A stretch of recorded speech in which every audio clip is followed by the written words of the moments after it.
The only reason my team is here tonight is because they think I'm going to chastise Susan G. Komen for the Cure for not having Uncrustables on the route this year.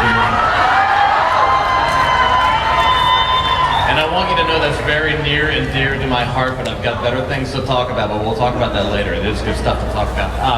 I want to start by talking about that beautiful girl right there. That is not only my favorite Boston Red Sox fan in the world, that's my wife. And if you're a 3-day regular, you may remember her from 2004 through 2008, when she was a regular walker, and in 2008, I had the pleasure of introducing you to my bride when she spoke on this very stage on this very night. She told you that night that she was at that time a 9-year survivor, and at that time she was doing something that she called dancing with Ned, which means she was a stage 4 metastatic patient with no evidence of disease.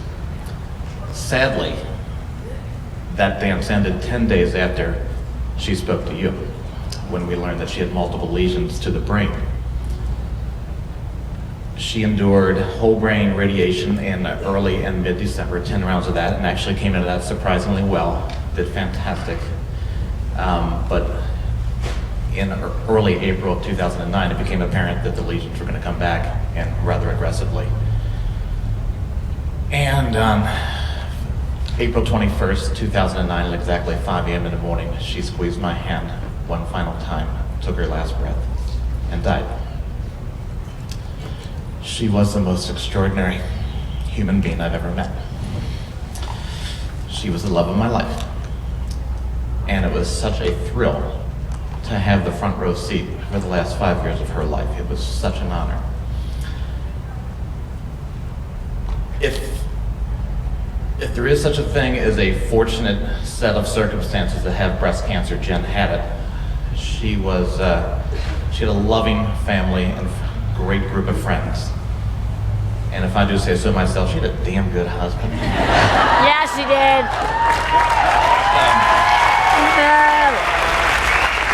It's so gratuitous of me, I'm sorry. She was gainfully employed, and we had good insurance and co-insurance, but I will say, I always thought one of the cruelest things that her employer ever did to her was bring her a company vehicle with a "How's My Driving" sticker on the back of it. The woman can walk 60 miles, no problem, but to drive 60 miles, it was an extraordinary challenge. And there's a litany of stories to talk about that. The day she died, I get introduced a lot as a guy who's the husband of someone who's lost her battle with breast cancer, and I want to tell you right here and right now, nothing could be further from the truth. And while Jen's battle was her own battle, it was a battle that she felt with every one of you who is a survivor, because she ached every time somebody walked in to the chemo suite that was new to that infusion suite. And she wept whenever a friend, a colleague, or a loved one was newly diagnosed. It wasn't just her battle alone. So I want you to know tonight that Jen's battle just wasn't her battle, it was your battle. It was the battle of everybody who has fought breast cancer, who will fight breast cancer, and who is fighting breast cancer. Arizona, I want you to know right now, Jen's battle is alive and well. Wow. Welcome to the front line. I encourage you to fight like hell, and please keep up the good work of doing that.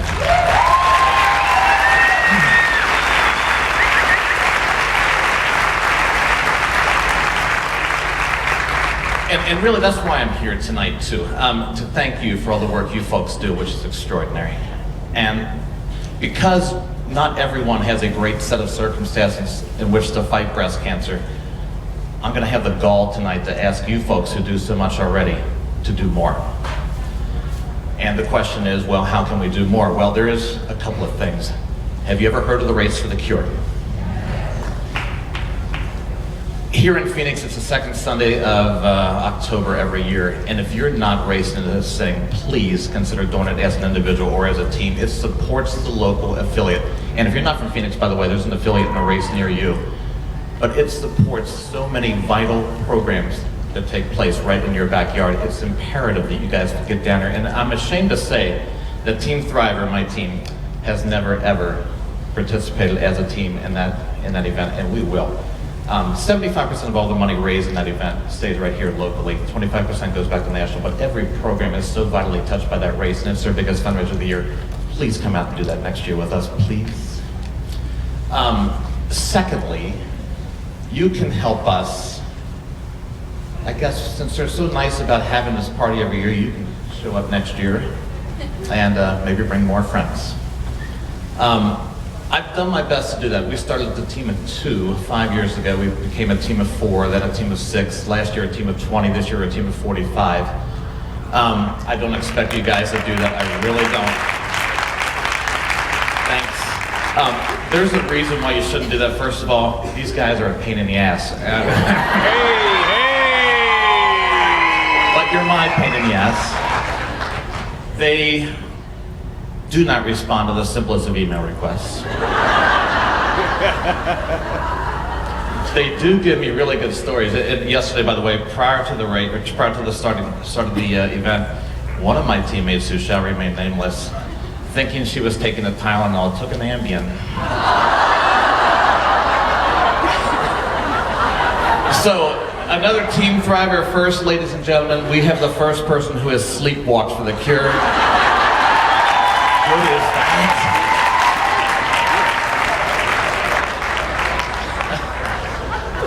I love you, Marissa.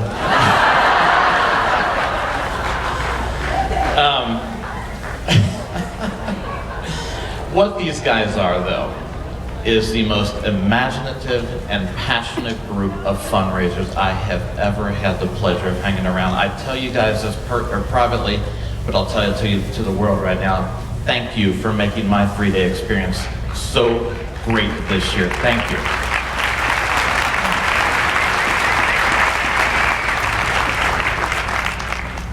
I still have more to say.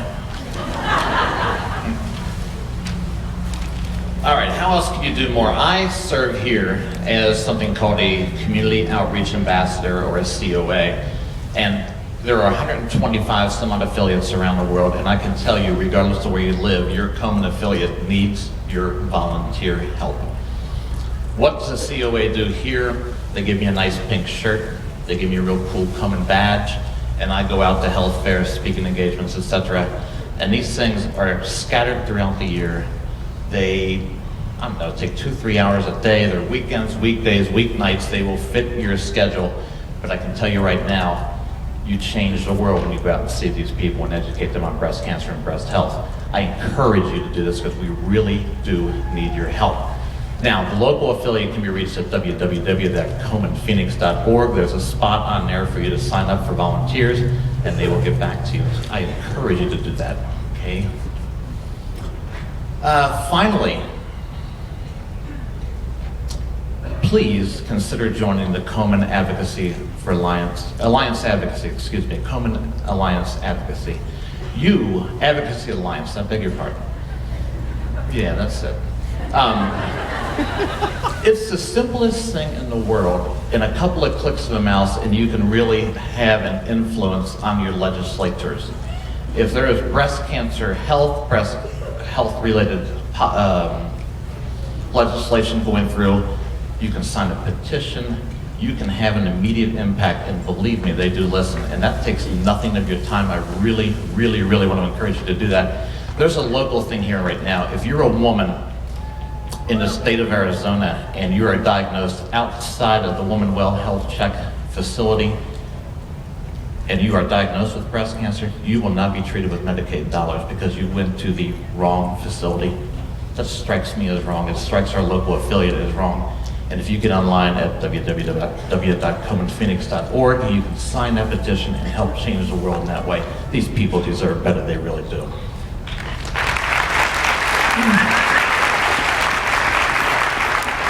Okay. Now, since I'm asking all of you to do more, it's only fair that I ask my fair hosts to do more. There are a class of drugs called angiogenesis inhibitors. And in simple terms, these things help shrink a tumor by cutting down the blood supply. So no blood supply, no tumor. Among these drugs, or among this class of drugs, is a drug called Avastin. And Avastin does very well in colorectal and kidney metastatic disease.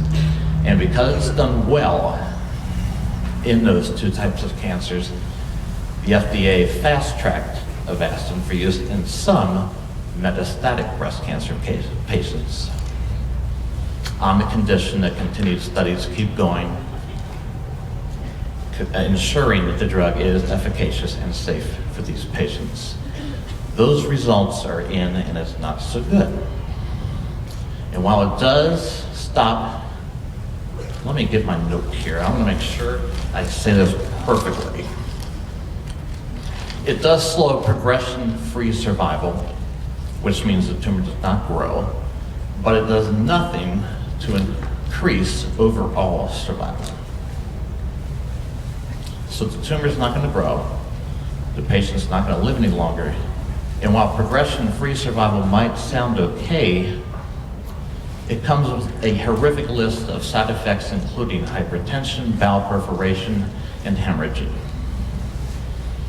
If you hear nothing I say to you tonight, hear this. Breast cancer patients, and metastatic breast cancer patients in particular, endure enough indignities to endorse a drug that is doing nothing. And by the way, the FDA advisory panel in July voted 12-1 to rescind this provisional status for Avastin.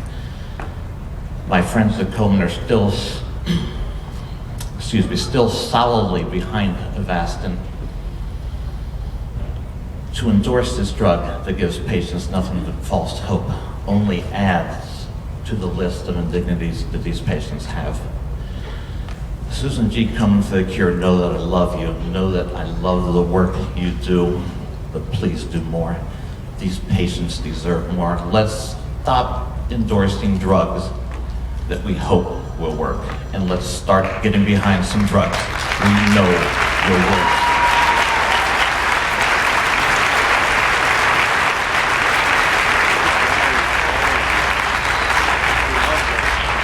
All right, I'm off my soapbox. A couple of weeks ago, a friend of mine gave me a book called For One More Day by Mitch Albom, and I was thinking of that as I was reading what I would have given for one more day with my bride. And then it occurred to me, because of people like you and events like this, I've probably got hundreds of more days. Last Friday, my best friend, who walked in this very event last year, called to advise me his wife had been diagnosed with stage 2 breast cancer. She also walked with us last year. Please do more so that the hundreds of days I've got with my bride turn into thousands of more days for Jack and Tony and people just like them. Folks, thank you for all you do. I love you so much. Keep doing more. I'll see you out and around tomorrow. Thanks so much for your time.